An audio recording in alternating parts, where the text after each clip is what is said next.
sila nakakapag-isip. Kung kunyari sa mga essay, isi-search na lang nila yan sa ChatGPT or any other AI platforms. And yun, dahil doon hindi na gumagana ng or nag-function na maayos yung utak nila.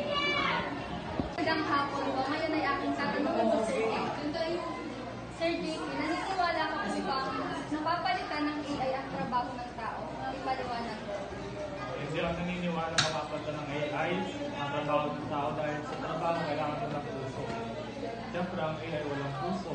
At saka kailangan maging effective sa trabaho, kailangan i-boost mo ang iyong 100%. At saka yung puso mo dapat natin sa iyong trabaho.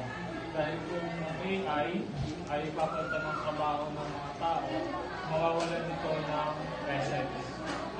Nandun yung trabaho, pero yung essence ng trabaho, yun ang mawawala. Which makes it parang empty sa pakiramdam. So yun lang.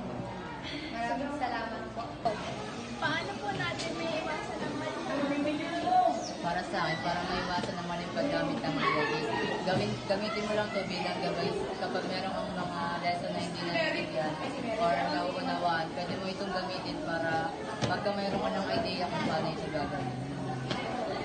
Para sa'yo, ano ang AI o Artificial Intelligence? Para po sa akin yung AI or Artificial Intelligence is yung robot po na tumutulong po sa mga tao.